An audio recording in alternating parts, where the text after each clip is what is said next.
A guerra entre Israel e Irã, com a participação dos Estados Unidos, reacendeu a agenda escatológica. E muitas pessoas têm falado sobre os sinais da segunda vinda de Cristo. Este é um assunto extremamente importante. Até porque a segunda vinda de Cristo é a acrópole da nossa esperança, é o pináculo da nossa fé, é a consumação da nossa redenção. A verdade inconteste da segunda vinda de Cristo faz parte da esperança do povo de Deus ao longo dos séculos. Há mais profecias na Bíblia sobre a sua segunda vinda do que sobre a sua primeira vinda. Como todos os sinais da primeira vinda se cumpriram e de forma literal, certamente as profecias sobre a segunda vinda se cumpriram, estão se cumprindo e cumprir-se-ão rigorosa e literalmente. Jesus não nos permitiu marcar datas. Este dia é da economia do Pai. Entretanto, alertou-nos de que deveríamos estar prevenidos, preparados, vigilantes, e deu-nos sinais, como placas de sinalização, apontando então para a sua segunda vinda. No seu sermão profético relatado em Mateus 24, Jesus nos dá vários sinais que antecederão a sua segunda vinda. Ele foi abordado pelos seus discípulos, admirados com a construção do templo, dizendo: Jesus, vede que pedras, que construções, que monumento, que arquitetura. E Jesus disse: não ficará pedra sobre pedra. Então, quando chegaram no Monte das Oliveiras, perguntaram a Jesus: quando sucederá isto? Ou seja, a invasão de Tito Flávio, no ano 70, destruindo a cidade de Jerusalém e promovendo a diáspora dos judeus. E a pergunta é dupla, porque perguntaram: e quais sinais da tua vinda e da consumação dos séculos? Então Jesus vai elencar, no seu sermão profético, vários sinais que nos apontam para a sua segunda vinda. E eu quero então, baseado em Mateus 24, trazer à sua memória esclarecida alguns desses sinais. E o primeiro deles está relatado no versículo 4 de Mateus 24. Jesus disse: vede que ninguém vos engane. O engano religioso é uma realidade nos nossos dias, talvez mais do que em priscas eras. Li um livro recentemente de um sociólogo brasileiro, onde, fruto da sua pesquisa, ele identificou mais de 104 mil CNPJs de igrejas diferentes. Todos os dias surgem novas igrejas, novas religiões, novas seitas, com novas doutrinas. E certamente tantas dessas novas doutrinas enviesadas na contramão da palavra de Deus levam o povo ao engano, conduz o povo pelos descaminhos da heterodoxia, do misticismo, do sincretismo, do ceticismo, da incredulidade ou da credulidade infantil. E este engano religioso é o primeiro sinal que o Senhor Jesus Cristo deu para alertar-nos sobre a sua segunda vinda. O segundo sinal que Jesus aponta está no versículo 6. Certamente, disse Jesus, certamente ouvireis falar de guerras e rumores de guerras, reino contra reino, nação contra nação. O mundo hoje é um barril de pólvoras. A paz estabelecida é a paz do medo. Já em 1985, Mikhail Gorbachev, no seu livro Perestroika, afirmou que uma terceira guerra mundial não haveria vencedores e nem vencidos, uma vez que o arsenal que se tem hoje daria para destruir o nosso planeta 27 vezes. Nós estamos aí diante de um clima tenso, porque há grandes potências econômicas, militares, com forte armamento nuclear nos diversos polos. Então, se for para um lado, você tem potências e superpotências, se for para o outro lado, você tem superpotências, e nós vivemos aí nessa grande tensão de uma guerra nuclear, de armas atômicas, de riscos iminentes, de perigos reais, de destruição e até de autodestruição. E Jesus diz que certamente nós ouviríamos falar de guerras e rumores de guerras. Só no século passado, nós tivemos 2 grandes guerras mundiais, 1914, 1918, 30 milhões de pessoas morreram na Primeira Guerra Mundial. 1939, 1945, 60 milhões de pessoas morreram na Segunda Guerra Mundial. E o mundo não pacificou, apesar das atrocidades. E o mundo não melhorou, apesar dos prejuízos.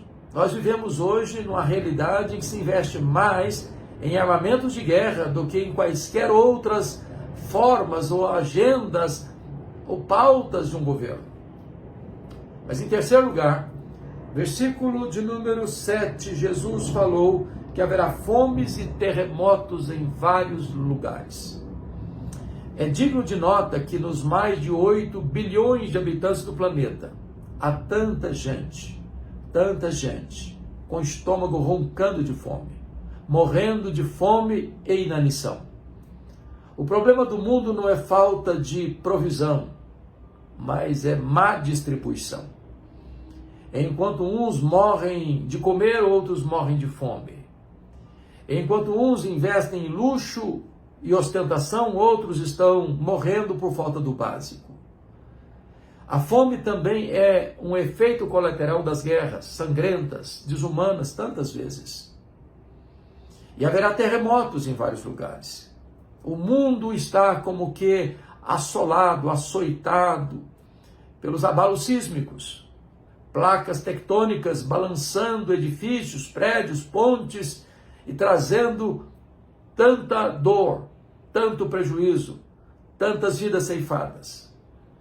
E esses terremotos têm se multiplicado mundo afora. A questão não é ter terremotos, é que tanto os terremotos, quanto as fomes, quanto as guerras, estão se multiplicando mundo afora. Isso são sinais da segunda vinda de Cristo. Mas ainda, no versículo 9, Jesus diz assim: sereis atribulados e vos matarão, sereis odiados de todas as nações por causa do meu nome. E aqui é a perseguição religiosa. Isso é um fato. A igreja cristã é uma igreja martírica. Nunca houve um período sequer na história em que ela não fosse perseguida. O mundo odeia a igreja. O diabo odeia a igreja. Aqueles que seguem a pauta do arqui-inimigo, o diabo, odeiam a igreja. A igreja nunca agradou o mundo. Se ela é fiel a Cristo, ela será perseguida. Perguntaram para um pastor no seminário de Recife se a igreja fosse mais perseguida, ela seria mais fiel. Ele respondeu: não. Se a igreja for mais fiel, ela será mais perseguida. Os valores de Cristo estão na contramão dos valores deste mundo. O cristianismo é exatamente o contrário daquilo que o mundo pensa, daquilo que o mundo crê, daquilo que o mundo defende. Nós somos uma contracultura. Portanto, chega um momento em que o fato de você ser um cristão já torna você alvo do ódio e da perseguição do mundo, em todas as nações. O cristianismo tem sido perseguido, os cristãos têm sido perseguidos, a igreja tem sido perseguida. Aliás, é digno de nota que a igreja de Cristo é martírica e o sangue dos mártires é a sementeira do evangelho. Não devemos ficar chocados, surpresos com esse fato, porque o apóstolo Paulo chegou a escrever em 2 Timóteo 3,12: todo aquele que quiser viver piedosamente em Cristo será perseguido.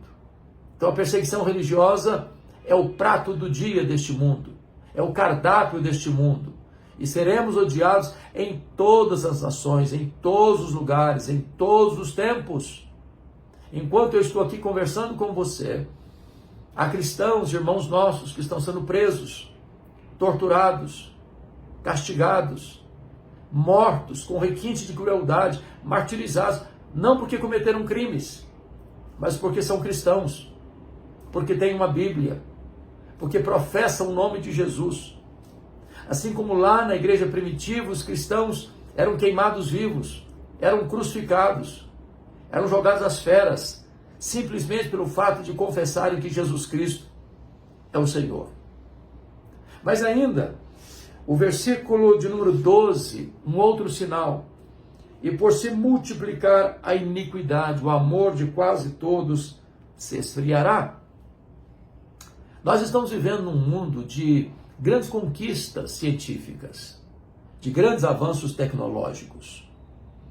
Nós temos hoje a capacidade de empacotar na cabeça de um alfinete todos os dados genéticos dos mais de 8 bilhões de habitantes do planeta. Falamos hoje da nanotecnologia, falamos hoje das aeronaves de guerra tão potentes, tão poderosas, que valem muito, muito, muito mais do que a mais excelente das aeronaves que transportam passageiros. Nós temos hoje um avanço extraordinário na medicina, na comunicação, agora com a inteligência artificial, tantas coisas exponenciais, espetaculares. E aliás, lá no livro de Daniel, nos é informado que o saber se multiplicará como um sinal da segunda vinda de Cristo. Estamos vivendo isso. Agora, não avançamos na área moral. Não avançamos. Ao contrário, regredimos.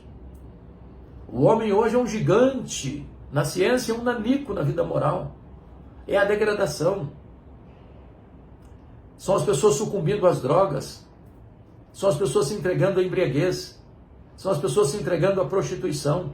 São as pessoas vivendo uma vida completamente às avessas. Não apenas na tolerância do erro e do mal, mas numa inversão de valores. Chamando o doce de amargo, amargo de doce, luz de trevas e trevas de luz.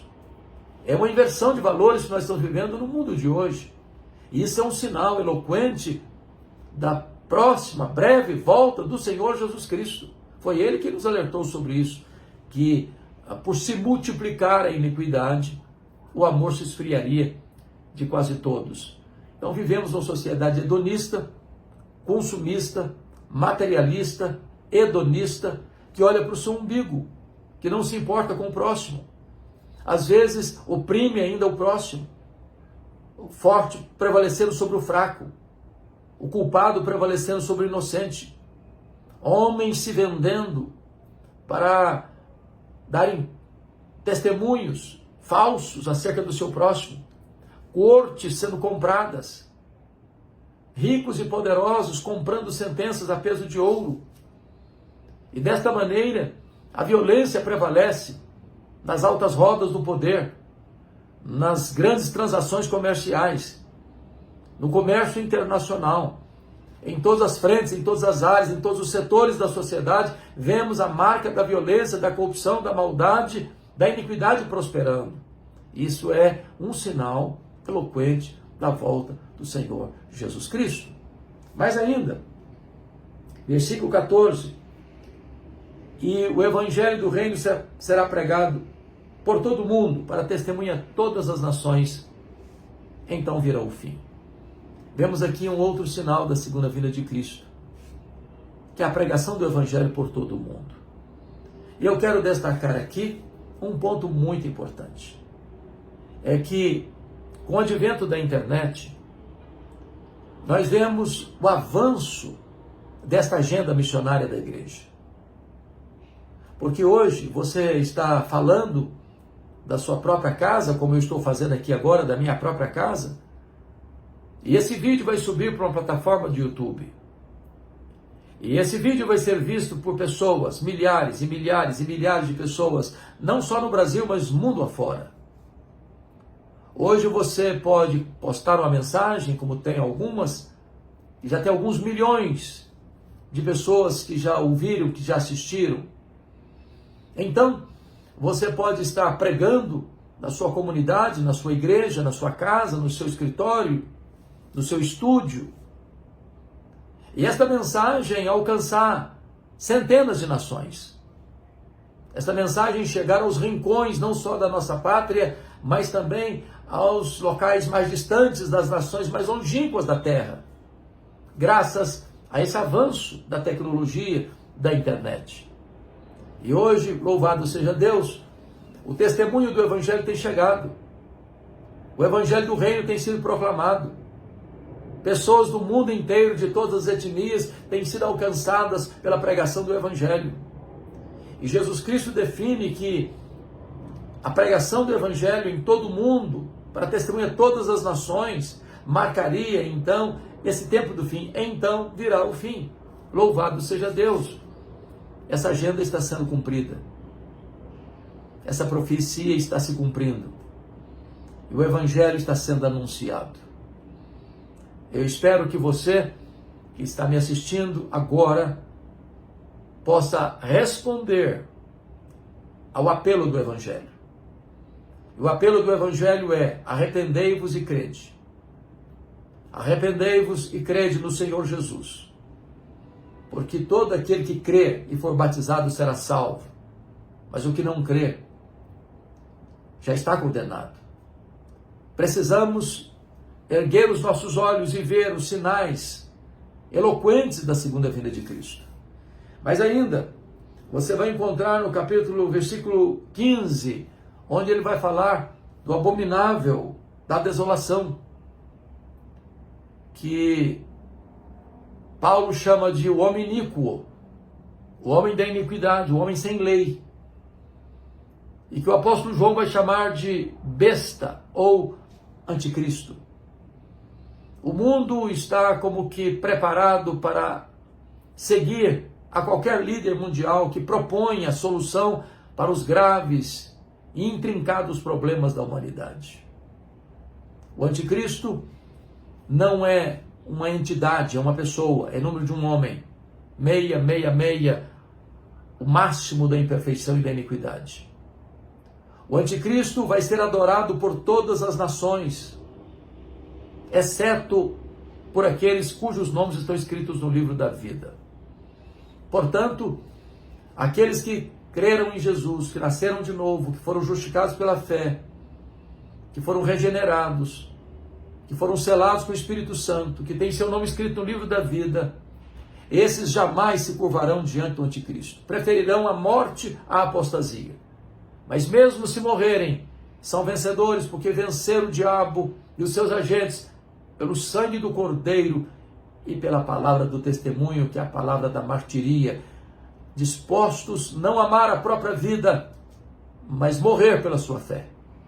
Então, precisamos estar prontos e preparados para esse tempo de grande angústia.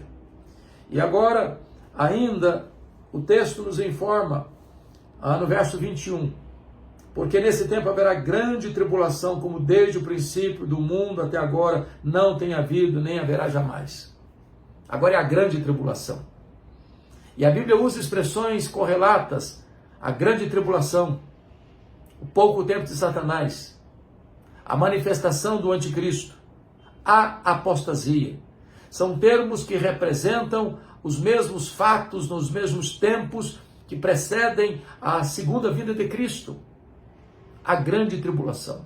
Tempos difíceis, tempos angustiosos, como jamais aconteceram, como jamais haverão. E nós precisamos entender que a igreja é martírica. Ela não será poupada mas na grande tribulação. A igreja é a igreja martírica. É a igreja que será arrancada deste meio da grande tribulação. Porque quando Jesus voltar, então os mortos em Cristo ressuscitarão primeiro. Depois os que estiverem vivos serão transformados e arrebatados para encontrar o Senhor Jesus nos ares. E assim nós estaremos para sempre com o Senhor. Não precisamos temer, porque o Senhor estará conosco todos os dias, até a consumação dos séculos. Ele diz: tende bom ânimo, eu venci o mundo. Não precisamos temer o futuro, porque Ele está lá no futuro. Ele diz: eis que eu estou vivo pelos séculos dos séculos. Não precisamos temer a morte, porque Ele diz: eu estive morto, mas estou vivo pelos séculos dos séculos. Não precisamos temer o hoje, porque Ele está conosco hoje. Não precisamos temer do amanhã, porque Ele estará conosco amanhã. Ele é o nosso Deus, o nosso refúgio e a nossa fortaleza. E então, depois de todos esses sinais apontados por Jesus no seu Sermão do Monte, Ele vai descrever a sua segunda vinda. Então está escrito no verso 27, porque assim como o relâmpago sai do Oriente e se mostra no Ocidente, assim há de ser a vinda do Filho do Homem.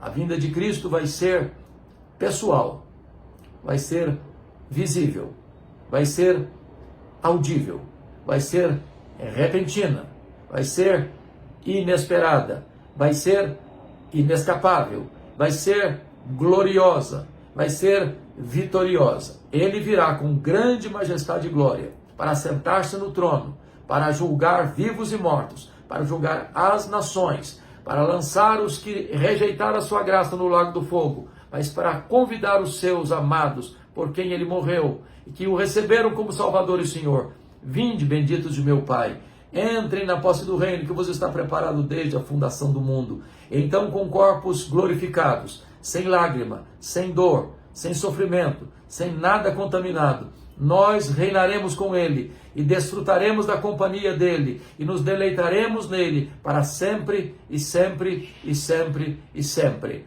O nosso grito de esperança e a nossa grande expectativa é: Maranata, ora vem, Senhor Jesus.